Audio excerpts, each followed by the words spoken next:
سورہ لقمان پارہ نمبر 21 آیہ کریمہ نمبر 23، 24، 25 اور 26۔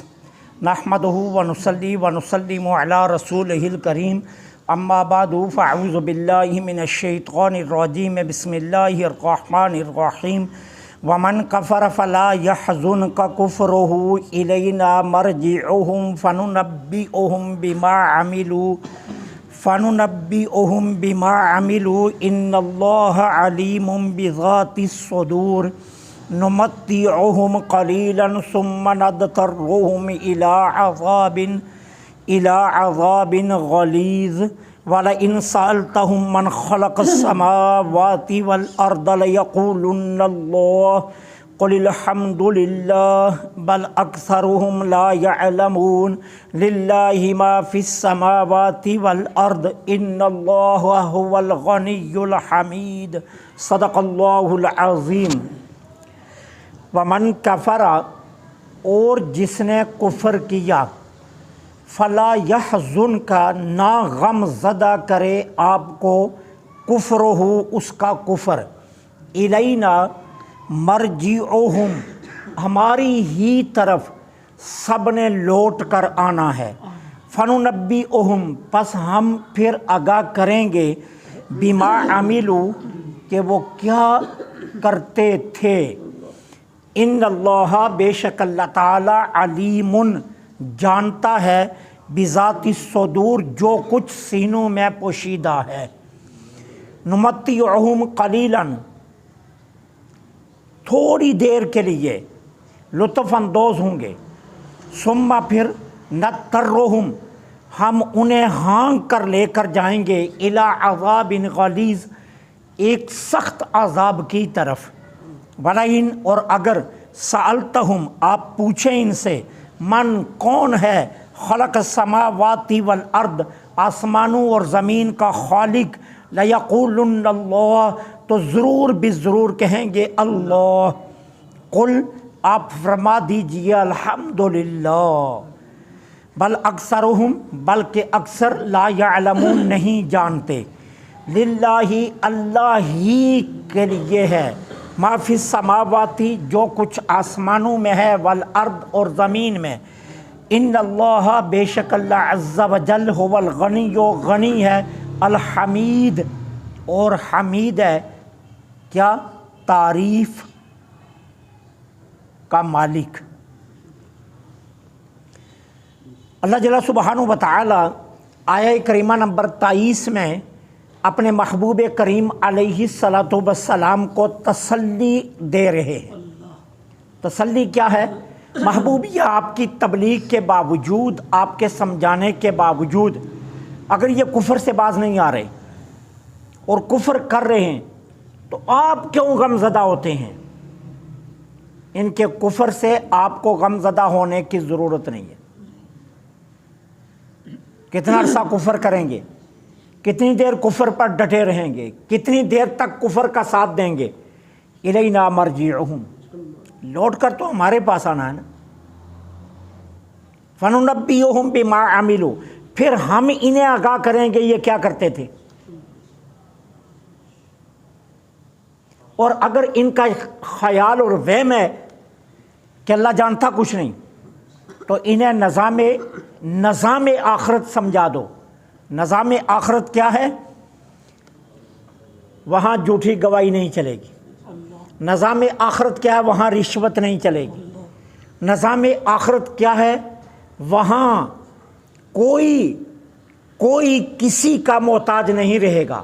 نظام آخرت کیا ہے؟ کتاب ہاتھ میں تھما دی جائے گی اور کہا جائے گا خود پڑھ لو کیا کیا ہے۔ اور نظام آخرت کیا ہے؟ وہاں جتنے گواہ ہوں گے سب سچے ہوں گے، کوئی جھوٹا گواہ پیش نہیں ہوگا۔ اس لیے یاد رکھو، اللہ جانتا ہے جو کچھ سینوں میں پوشیدہ ہے۔ اللہ تو اس سے بھی باخبر ہے، جو تمہارے وسوسات کے اندر ہے، اللہ اس سے بھی باخبر ہے۔ اللہ بے خبر نہیں ہے، وہ سب جانتا ہے۔ اس لیے آج نہ صحیح تو کل تو آنا ہی ہے نا۔ پھر فرمایا نمتعہم قلیلا، اہل حق اہل باطل کے شان شوکت اور ان کے کر و فر کو دیکھ کر تم پریشان کیوں ہوتے ہو؟ امریکہ کے پاس پیسہ بہت ہے، یہود کے پاس پیسہ بہت ہے، فرانس خوبصورت بہت ہے، برطانیہ میں آسائشیں بہت ہیں۔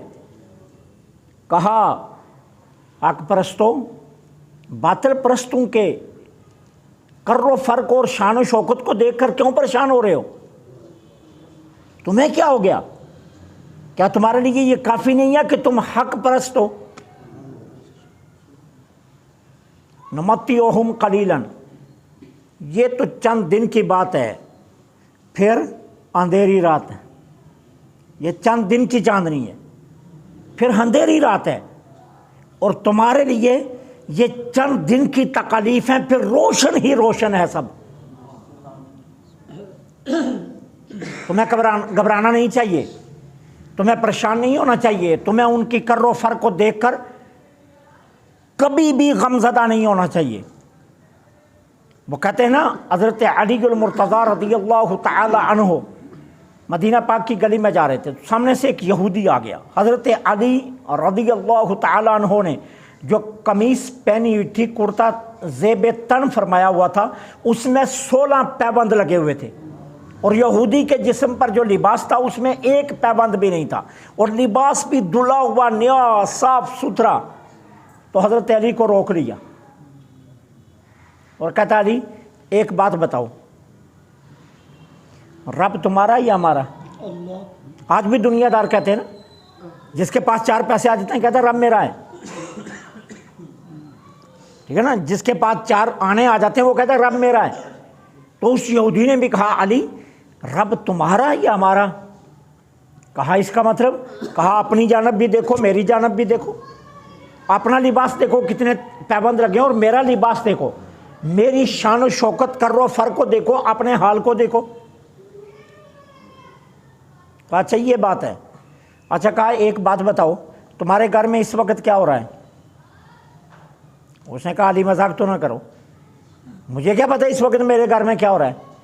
تو کہا میں بھی تیرے سامنے کھڑا ہوں نا، مجھ سے پوچھو اس وقت عرش پر کیا ہو رہا ہے، میں وہ بھی بتاؤں گا۔ تمہیں تو گھر کی خبر نہیں ہے نا، میں گھر کی کہانی نہیں چھیڑتا، میں تو تجھے عرش کی کہانی بتا سکتا ہوں، لوح محفوظ پر کیا ہو رہا ہے میں وہ بتا سکتا ہوں، اس وقت قلم کیا لکھ رہی ہے میں وہ بتا سکتا ہوں۔ پھر حضرت علی نے وہاں کیا فرمایا؟ رضینا بالقسمت الجبار لنا علم وللجہال مال، کہا ہم اللہ کی تقسیم پر راضی ہیں، اس نے ہمیں علم دیا، تم جاہلوں کو مال دے دیا۔ کہا شان و شوکت علم سے ہے، کر و فر علم سے ہے، دولت سے نہیں ہے، زہد سے ہے، تقوی سے ہے، پرہیزگاری سے ہے۔ دولت سے شان و شوکت نہیں ہوتی ہے۔ اللہ کی بارگاہ میں معتبر وہی ہے کہ جس کے پاس علم ہے، جس کے پاس زہد ہے، جس کے پاس تقوی ہے، جس کے پاس خشیت الہی ہے، خوف الہی ہے، اللہ کے ہاں تو وہ معتبر ہے، اور تم تو معتبر نہیں ہو۔ تو اعتبار وہ گنا جائے گا جو اللہ کے ہاں ہے، اور اللہ قرآن میں کیا فرماتے ہیں؟ وَلِلَّهِ الْعِزَّةُ وَلِرَسُولِهِ وَلِلْمُؤْمِنِينَ، عزت اللہ کے لیے، اس کے رسول کے لیے، اور پھر ایمان والوں کے لیے۔ عزت تو ایمان والوں کی ہے نا، تمہاری کیا عزت ہے؟ ہاں کہا تھا نا ابو جہل نے کہا تھا میں مکہ کے سارے سردار گٹھے کر کے آپ کے پاس لے آتا ہوں اور سارے کلمہ پڑھ جائیں گے، لیکن شرط کیا ہے؟ بلال نہیں ہونا چاہیے، صہیب رومی نہیں ہونا چاہیے، یہ سلیمان فارسی، یہ غریب جو ہے نا، یہ جب ہم آئیں تو یہ نہیں ہونا چاہیے۔ تو اللہ نے کیا کہا؟ محبوب انہیں کہو ہمیں تمہارے ایمان کی ضرورت ہی نہیں ہے۔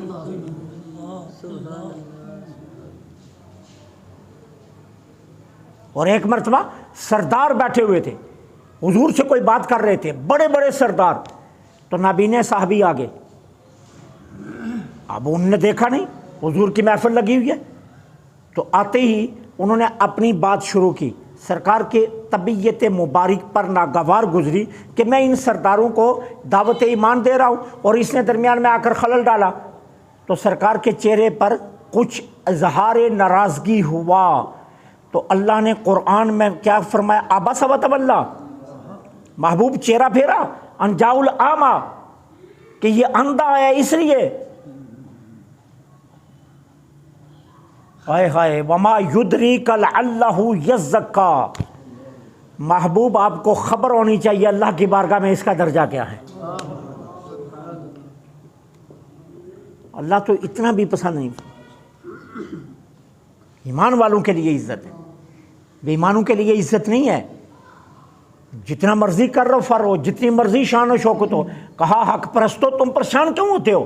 نمتعہم قلیلا، تھوڑی دیر کے لیے یہ نفع ہے، ثم نضطرہم الی عذاب غلیظ، پھر ہم انہیں ہانک کر لے کر جائیں گے سخت عذاب کی طرف۔ اور یاد رکھو اس وقت تمہاری کتنی شان ہوگی جب تمہیں سب سے پہلے حوض کوثر پر لایا جائے گا، جام کوثر پر لایا جائے گا، پھر پل صراط پر تم پہنچو گے، جبریل امین نے پر بچھایا ہوگا، نرم و نازک پر سے گزر کر تم جنت میں جاؤ گے، اور دنیا کے ایک محل کے بدلے میں تمہیں 1,000 محل دیا جائے گا۔ اور آج یہ جس سفید چمڑی کے پیچھے بھاگے پھرتے ہیں، ان کی سفید چمڑی کی حیثیت ہی کیا ہے؟ ہم تجھے ایسی ایسی حوریں عطا کریں گے کہ کسی آنکھ نے آج تک وہ حسن دیکھا ہی نہیں ہے۔ تو تم ان کی شان و شوکت پر کیوں گھبراتے ہو؟ ان کے کر و فر پر کیوں گھبراتے ہو؟ یہ ایک وقتی نفع ہے، لیکن مستقبل کا نفع تمہارے لیے ہے۔ تم صاحبان ایمان ہو، حق پرست ہو۔ پھر سنو، وَلَئِن سَأَلْتَهُمْ، اگر ان خدا فراموشوں سے اگر پوچھ لیا جائے کہ ایک بات بتاؤ، یہ آسمان اور زمین کس نے پیدا کیے؟ کیا انہوں نے کہ جن کو کل تم نے تراشا تھا؟ کیا انہوں نے کہ جن کو تم نے جوڑ کر پھر انہیں اپنا مسجود بنا لیا اور ان کے سامنے سر جھکا لیا؟ کیا انہوں نے وہ خالق ہیں زمین و آسمان کے؟ تو یہ ناچار ہو کر کیا کہیں گے؟ لَيَقُولُنَّ اللَّهُ، نہیں، یہ بیچاروں نے کچھ نہیں بنایا، سب کچھ اللہ نے بنایا۔ ضرور بس ضرور کہیں گے کس نے بنایا؟ اللہ نے۔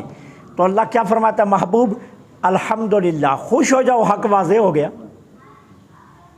آپ کو نا الحمدللہ خوش ہو جاؤ کہ حق واضح ہو گیا ہے۔ اور کس طرح واضح ہوا ہے؟ دیکھو تو صحیح نا، اتنی شان والا حق کہاں ہے کہ توحید کے منکر بھی توحید کا اقرار کر رہے ہیں، جو توحید کو مانتے نہیں ہیں وہ بھی کہہ رہے ہیں کہ ہاں اللہ نے بنایا ہے۔ تو پھر تو تمہیں خوش ہو جانا چاہیے نا کہ تمہارا رب وہ رب ہے کہ جس کے منکر بھی مانتے ہیں کہ خالق وہی ہے۔ فرمایا لَيَقُولُنَّ اللَّهُ، کہیں گے ضرور بھی ضرور اللہ، الحمدللہ۔ تو پھر کہو الحمدللہ، ہم اس رب کے ماننے والے ہیں جس کو نہ ماننے والے بھی کہتے ہیں وہی رب ہے۔ بل اکثرہم لا یعلمون، بلکہ یہ اکثر ان کے وہ ہیں جو نہیں جانتے۔ پھر فرمایا للہ ما فی السماوات والارض، آسمان اور زمین کا خالق اللہ ہے، لیکن ان کے درمیان میں جو کچھ ہے اس کا بھی مالک اللہ ہے۔ آسمانوں اور زمین کے درمیان جو کچھ ہے اس کا مالک بھی اللہ ہے، خالق بھی اللہ ہے اور مالک بھی اللہ ہے۔ اور جن کو یہ اپنا مسجود بنا کر بیٹھے ہوئے ہیں وہ تو ایک چیز کے مالک نہیں ہیں، وہ تو ایک ذرے کے کیا، ایک کھوٹے سکے کے مالک نہیں ہیں۔ یہ 10 سال ان کے سامنے سجدے میں سر رگڑتے رہیں کہ مجھے ایک وقت کی روٹی دے دو۔ وہ ایک وقت کی روٹی کیا، ایک لقمہ نہیں دے سکتے، ایک لقمہ نہیں دے سکتے۔ اور یاد رکھو تمہارا رب وہ ہے، تم ایک آنسو بہاؤ عمر بھر کے گناہ دھو دیتا۔ تمہارا رب وہ ہے، کوئی مانگنے والا ہو تو بے انتہا دیتا ہے۔ تمہارا رب وہ ہے جو تم نہ بھی مانو پھر بھی وہ دیتا ہے۔ تمہارا رب وہ ہے جو ہر لمحے تمہیں اپنی نعمتوں میں ڈھانپ کر رکھتا ہے۔ تمہارا رب تو وہ ہے کہ جس کی نعمتوں کی انتہائی کوئی نہیں ہے۔ تو کہا یہ تو بیچارے کسی چیز کے مالک نہیں ہیں۔ ان اللہ هو الغنی، تمہارے رب کی شان کیا ہے؟ تمہارا رب غنی ہے، وہ کسی کا محتاج نہیں، سارے اس کے محتاج ہیں۔ وہ کسی کا بھی محتاج نہیں ہے، سارے اس کے محتاج ہیں۔ اچھا تمہارے رب کی ایک اور شان بڑی ہے، الحمید، زبان قال سے نہ صحیح، مان لیا زبان قال سے نہ صحیح، لیکن زبان حال سے تو ہر کوئی اسی کے گیت گا رہا ہے نا۔ کہا حمید، زبان حال سے ہر کوئی اسی کی تعریف کر رہا ہے، زبان قال سے نہ صحیح، اس زبان جو منہ میں زبان ہے اس سے نہ صحیح، لیکن ہر کسی کے حال بتا رہا ہے کہ وہ اسی کی تعریفیں کر رہا ہے۔ تو تمہارا رب تو وہ ہے کہ جس کی ہر چیز تعریف کر رہی ہے، حمید ہے وہ، اور یہ جن کو یہ مانتے ہیں وہ تو کسی چیز کے مالک نہیں۔ اللہ سے دعا ہے اللہ حق کہنے، حق سننے، حق پر عمل کی توفیق عطا فرمائے۔ وما علینا